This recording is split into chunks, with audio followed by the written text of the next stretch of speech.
আসসালামু আলাইকুম সুপ্রিয় দর্শক, আশা করি সবাই ভালো আছেন। আপনাদের দোয়ায় আমিও ভালো আছি।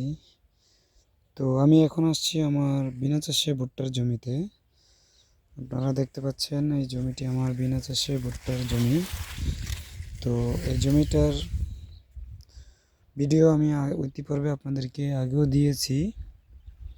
আপনারা দেখতে পাচ্ছেন আমার বিনা চাষের জমির ভুট্টা কেমন হয়েছে। আলহামদুলিল্লাহ, অনেক সুন্দর এবং অনেক ভালো হয়েছে। বিনা চাষে ভুট্টার জমি দেখতে পাচ্ছেন। এই জমিটি আমি চাষ ছাড়া রোপণ করেছিলাম, বিনা চাষে রোপণ করেছিলাম। আলহামদুলিল্লাহ, ভুট্টা গাছ দেখেন যথেষ্ট ভালো হয়েছে, অনেক সুন্দর, দেখে আমার মন ভরে যাচ্ছে। তো চাষ ছাড়াও ধানের জমিতে যে ভুট্টা চাষ করলে ভুট্টা হয়, এটা আমি প্রথম দেখলাম এবং আমি নিজেও করলাম নিজ থেকে। তো বুঝতে পারলাম যে বিনা চাষে ভুট্টা ভালো হয়। পাশে আমার এটা চাষ করা জমি।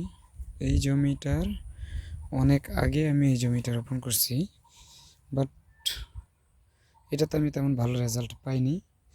জমিটা এটার চেয়ে অনেকটাই ডাউনে আছে, বিভিন্ন রোগবালাই, বিভিন্ন সমস্যা, গাছ হচ্ছে না, এরকম একটা অবস্থা ছিল।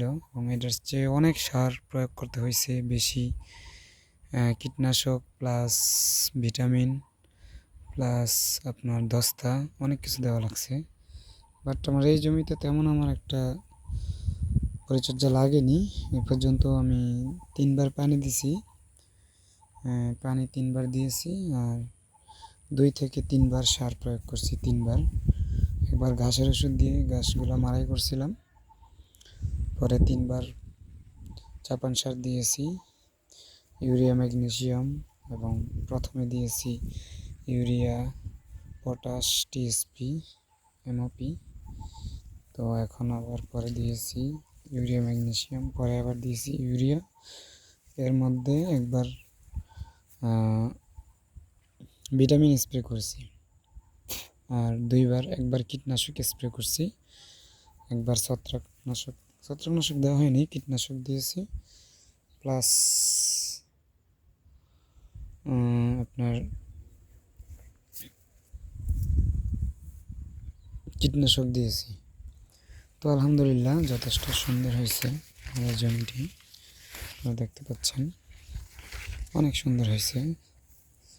সব জায়গাতে একরকম হয় নাই, একটু উঁচু নিচু আছে, কোনো জায়গায় একটু বেশি বড় হয়েছে, কোনো জায়গায় একটু কম আছে, বাট সর্বোপরি আলহামদুলিল্লাহ অনেক সুন্দর হয়েছে, অনেক সুন্দর দেখতে পাচ্ছেন। এটা কিন্তু বিনা চাষে ভুট্টার জমি, এটা আমি চাষ করা হয়নি জমিটি। এই যে ধানের জমি, দেখেন ধানের মোড়াগুলো এখনও আছে, এবং এই যে জমিতে দেখেন ভুট্টা গাছ অনেক সুন্দর হয়েছে।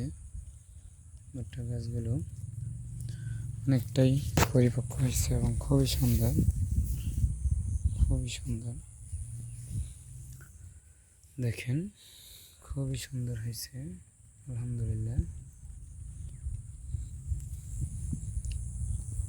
এটা আমার 8 করা, মানে 16 শতাংশের জমি আমার। তো আলহামদুলিল্লাহ অনেক সুন্দর হয়েছে। আপনারা এভাবে বিনা চাষে ভুট্টা করতে পারেন ধানের জমিতে, চাষ ছাড়াই। যদি আমি এটা চাষ করে করতাম, আমার আরও 1 মাস লেট হইতো, কারণ জমিটা ছিল ভিজা, জমিতে অনেক আর্দ্রতা ছিল, তো সেই জন্য অনেক দেরি হইতো। তো আমি চাষ না করি, জমিটা যখন একদম আর্দ্রতা ছিল, ভিজা ভিজা ছিল, তখনই আমি করে ফেলছি। সো এজন্য আমার জমিটা অনেক সুন্দর এবং ভালো হয়েছে। তো আপনারা চাইলে এভাবে করতে পারেন, খরচও কম হবে, সময়ও বাঁচবে। এবং দেখেন নিচে অনেক দুব্বা ঘাস হয়েছে, এগুলো আবার আমি এখন গাছগুলো যখন বড় হয়ে যাবে ভুট্টা গাছগুলো, তখন এগুলাকে আমি আবার গরুকে খাইয়ে কেটে কেটে নিয়ে গরুকে খাওয়াবো। তো এই দুর্বলের জন্য আমার গাছের তেমন কোনো ক্ষতি হবে না, কারণ এই কারণে ক্ষতি হবে না যে গাছগুলো এখন বড় হয়ে গেছে, এখন আর সমস্যা নেই, যাতায়াতে একটা প্রবলেম হবে না, এই হলো অবস্থা। তো আপনারা দেখতে পাচ্ছেন আলহামদুলিল্লাহ অনেক ভালো ফলন হয়েছে গাছগুলো। তো দেওয়ার মালিক আল্লাহ, পরিচর্যা করছি, দেওয়ার মালিক আল্লাহ, আল্লাহ চাইলে ফসল হবে, আল্লাহ না চাইলে হবে না। তো আপনি দেখতে পাচ্ছেন একই জায়গাতে দুইটা গাছ কি সুন্দরভাবে বেড়ে উঠেছে আলহামদুলিল্লাহ, অনেক সুন্দর, অকল্পনীয়। আমি কখনো ভাবিনি যে চাষবিহীন জমিতে এত সুন্দর ভুট্টা হবে বা এত সুন্দর গাছ হবে, এটা আমি কখনো কল্পনাও করিনি। অ্যাকচুয়ালি এত সুন্দর হবে আমি কখনো ভাবিনি। এই পর্যন্ত অনেক ভালো আছে, বাকিটা আল্লাহর হাত। তো আল্লাহ চাইলে ভালো ফলন হবে, এই হলো অবস্থা। আপনাদেরকে যদি আমি খুব কাছ থেকে দেখাই, আপনারা দেখতে পাচ্ছেন মাটিগুলো, এই দেখতে পাচ্ছেন একদম বিনা চাষে, হ্যাঁ, একদম প্লেন মাটি, কোনো মাটি দেই নাই, কোনো মাটিতে কোপানো লাগে নাই, কিচ্ছু করি নাই, জাস্ট রোপণ করছি, পানি দিছি, আগাছানাশক দিচ্ছি এবং সার প্রয়োগ করছি। এবং লাগানোর সময় সার দিইনি, লাগানোর পরে যখন চারাগুলো বড় হয়েছে তখন আমরা সার প্রয়োগ করছি। তো আলহামদুলিল্লাহ অনেক সুন্দর হয়েছে জমিটা, এবং ভুট্টাগুলো যখন আমরা তুলব এবং বড় হবে তখনও ভিডিও করে আপনাদেরকে দেখাবো। তো আপনারা যদি চান এভাবে জমি চাষ করতে পারেন, অনেকটাই লাভবান হবেন এবং ফলনও কম হয় না, অনেক ভালো ফলন হবে। আমরা চাষ করে যতটুকু ফলন হবে যে জমিতে, আমি আশাবাদী তার চেয়ে ফলন কম হবে না, বরঞ্চ বেশি হবে। আমার জমির এখন বর্তমান যে পরিস্থিতি, চাষ করা জমির চেয়েও ভালো ফলন হবে। তো আপনারা চাইলে এভাবে জমি করতে পারেন এবং আমার চ্যানেলটি সাবস্ক্রাইব করে রাখবেন, পাশেই থাকবেন এবং লাস্ট অবধি পর্যন্ত আপনাদেরকে আমি দেখাবো।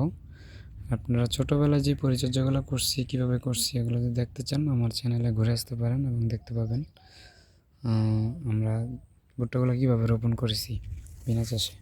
তো সবাই ভালো থাকবেন, এই পর্যন্তই আজকে। আমার চ্যানেলটি সাবস্ক্রাইব করবেন, পাশেই থাকবেন। আসসালামু আলাইকুম ওয়া রাহমাতুল্লাহি ওয়া বারাকাতুহু।